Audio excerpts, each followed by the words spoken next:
Assalamualaikum warahmatullahi wabarakatuh.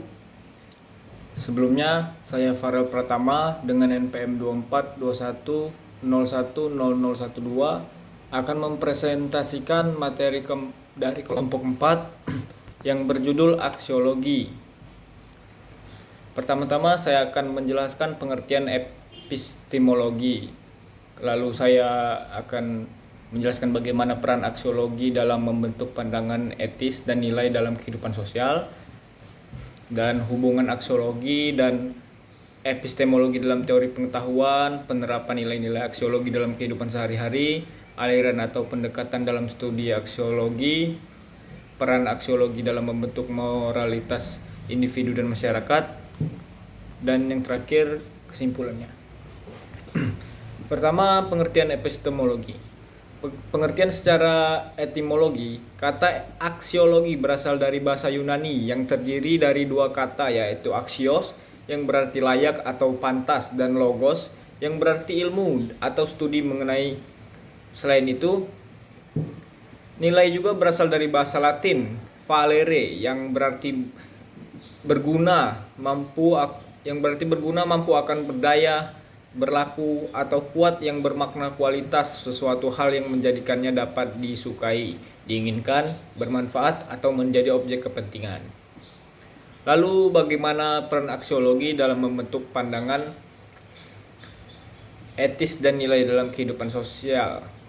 Aksiologi berfungsi untuk memberikan pemahaman tentang nilai-nilai dasar yang membentuk pandangan etis individu maupun masyarakat. Dalam kehidupan sosial, aksiologi berperan penting dalam penetapan norma-norma sosial yang mengatur perilaku manusia.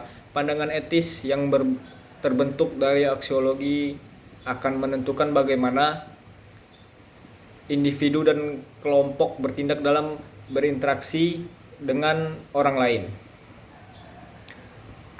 Selanjutnya, hubungan aksiologi dan epistemologi dalam teori pengetahuan. Aksiologi dan epistemologi adalah dua cabang filsafat yang saling terkait dalam teori pengetahuan. Epistemologi mempelajari asal-usul, struktur, dan batasan pengetahuan manusia, sementara aksiologi berfokus pada nilai-nilai yang terkandung dalam pengetahuan tersebut. Hubungan antara keduanya terlihat pada aspek nilai dalam pengetahuan itu sendiri. Nah, bagaimana penerapan nilai-nilai aksiologi dalam kehidupan sehari-hari kita? Nilai-nilai aksiologi dapat diterapkan dalam berbagai aspek kehidupan sehari-hari. Dalam kehidupan pribadi, seseorang bisa mengaplikasikannya dengan nilai kebaikan, kejujuran, dan tanggung jawab dalam berinteraksi dengan orang lain. Misalnya dalam hubungan keluarga, seseorang dapat menerapkan nilai-nilai kasih sayang dan saling menghormati yang membantu menciptakan keharmonian dan kenyamanan dalam rumah tangga. Aliran atau pendekatan dalam studi aksiologi. Studi aksiologi berkembang dalam berbagai aliran dan pendekatan yang masing-masing memiliki cara pandang tersendiri terhadap nilai dan moralitas. Beberapa pendekatan utama akan dalam aksiologi antara lain: yang pertama aksiologi moral, lalu aksiologi estetika, pragmatisme, konsekuensialisme, dan deontologi, dan yang terakhir eudaimonisme.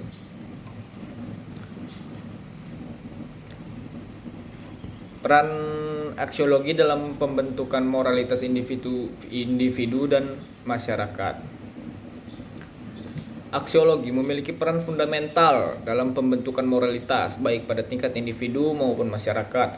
Pada tingkat individu, aksiologi memberikan dasar bagi pembentuk karakter dan sikap moral. Nilai-nilai yang diterima oleh individu akan membentuk pandangan hidup dan membimbing tindakan-tindakannya sesuai dengan norma sosial dan moral.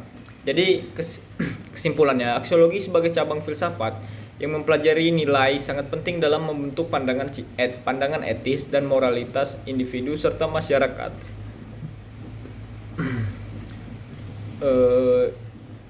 Aksiologi membantu Aksiologi membantu menentukan nilai-nilai baik dan buruk yang menjadi dasar bagi norma-norma sosial yang mengatur interaksi manusia. Hubungannya dengan epistemologi terlihat dalam penilaian terhadap pengetahuan, tidak hanya berdasarkan kebenaran, tetapi juga manfaatnya untuk kebaikan bersama. Penerapan nilai-nilai aksiologi dalam kehidupan sehari-hari tercermin dalam sikap dan tindakan yang mencerminkan kejujuran, keadilan, dan integritas. Selain itu, aliran-aliran dalam aksiologi memberikan beragam perspektif untuk memahami nilai dalam kehidupan secara keseluruhan. Aksiologi berperan penting dalam membentuk moralitas dan menciptakan kehidupan sosial yang harmoni dan bermartabat. Mohon maaf bila ada kekurangan atau kesalahan kata. Saya akhiri. Wassalamualaikum warahmatullahi wabarakatuh.